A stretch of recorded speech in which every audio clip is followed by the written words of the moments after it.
Hey, that's not nice. All right, take things with a grain of salt. I don't want to bash on anybody who thinks like this. If the only reason why you're getting into 3D printing just for money, just solely on just for money only, don't do it.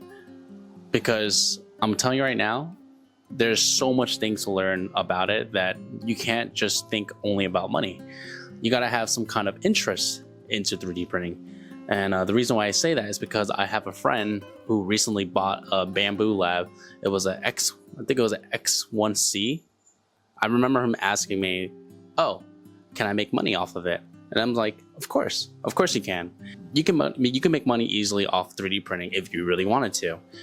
The only problem is that there is a learning curve that you have to get through before you start making money off of it.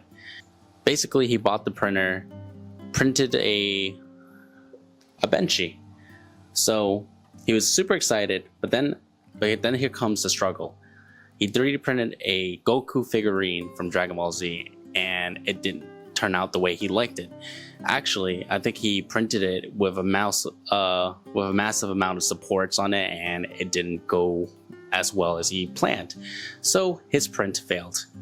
And I think it has to do with lots of things. There's some calibration problem that issues that he had a problem with.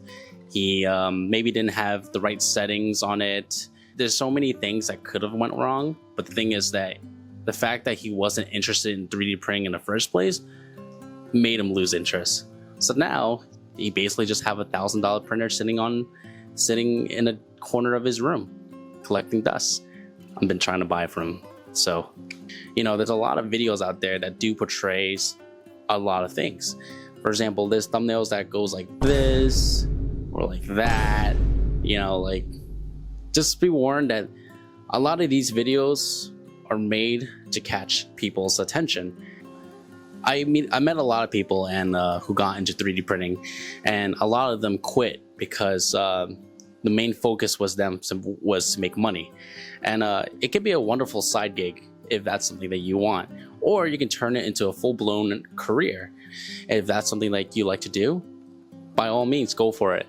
But just be careful where your mindset lays at, because if you're solely just focusing on money, just be careful, because the chance of you getting burnt out is really high. And that's something that I've seen quite often, especially my friend who still has that Bamboo Lab sitting in the corner of his room. So now this video is not trying to bash anyone who wants to make money. There's nothing wrong with wanting to make money, because I'm not gonna lie, when I first got into 3D printing, I wanted to make money because it'd be fun to make a side gig out of something that you could have fun in. We think of opportunities, we think of things that how much money we can make as a side gig. You see all these people on Etsy who are selling these toy dragons and stuff like that, and you think to yourself, oh, if I make a couple $100 a month, that would be quite nice. But here's the thing, there's a lot of things that you have to learn in order to get there. Even having the right settings on your slicer can make a big difference. So the other day I was at the flea market, and I actually found a guy who was selling 3D print stuff. And so I got super excited, and I went over, it was on a Sunday too. I went over and I checked his stuff out, and he was selling a lot of 3D printed toys. So I thought it was really cool that there was a 3D printer person nearby, and I wanted to talk to him. So I found him, talked to him, and you wouldn't believe it, but I yapped for at least half an hour with him. Very good guy. And I asked him how's selling these 3D printed dragons? This is really cool stuff. And he told me that he actually quit 3D printing a month prior. So basically he was just selling the remaining of his stuff. And I was like, oh, that's surprising, because these are beautiful toys. They all have different filament colors. They all have they're all 3D printed perfectionally. There was nothing wrong with them at all. I asked him what's wrong, what happened, what went wrong, and he was like, oh, it's because he wasn't making as much money as he wanted. He said that he enjoyed the process, but because he mainly solely did it for money, it didn't work out for him. So I told him oh, that's crazy, because you learn all these skills, but is there something else? I'm sure there's ways to make money off of it. You could innovate a little bit.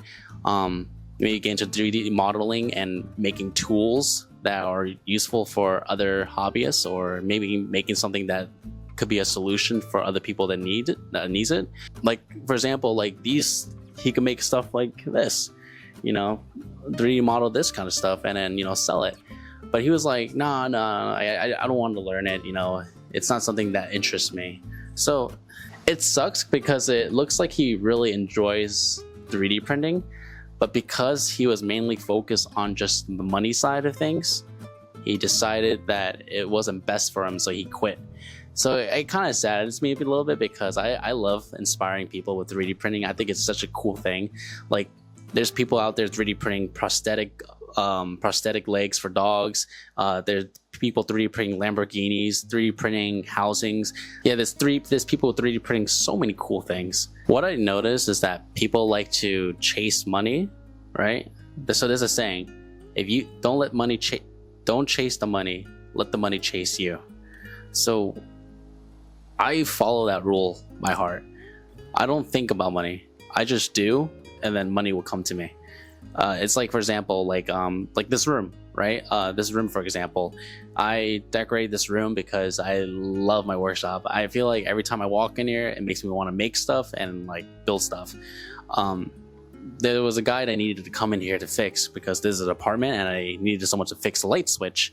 So he came in here, saw the room, and he was blown away. Like this guy was a huge Pokemon nerd, and I was excited to talk to him because I love talking to new people about 3D printing who never like see these kind of things. And so he was super excited. He was like, how do you get into this? How do you do this? Blah blah blah. And here's the best part. The first thing he asked was, can I buy one of these off you? And I'm like, yeah, of course you can buy it. And because he's a huge Pokemon nerd, he's right now creating content for Pokemon cards, which is really cool. And so he wanted me to make him something. I forgot what it was. I think it was a Squirtle. I think he wanted me to make a Squirtle. He said he really loves the Kanto version, and basically he loves Squirtle. So I told him like, yeah, I can make you a Squirtle. I mean, the price is not that bad either. I told him like, with the labor costs and all that, I think it come out around to like $400 to $500, and he agreed to it. And he said that he wanted like a little 2 feet Squirtle. I think it was like 2 to 3 feet. I think I'm gonna make it bigger for him just because he's such a good dude. Like I love this guy. Like he's one of the maintenance guy around the apartment. So this is something I'm gonna be making for him. But the thing is, like I said, don't chase the money. Money will come to you. People will see your hard work and they will want to buy stuff from you. Like just focus on learning. Just focus on like continuing your education. Learn as much as you can. Like right now I'm messing with Arduino stuff and like microcontrollers because I really want to get into animatronics later down the road, and that's something that I really want to get into. But other than that, yeah, I don't want to keep yapping on too long. But yeah, I just wanted to say that because a lot of you guys messaged me. And if you guys want to see more stuff of my 3D printing stuff, you guys can check it out here. I've been 3D printing for 1 whole year now, and I have made multiple statues. So if you guys like to see some of this stuff, you guys can check it out right here.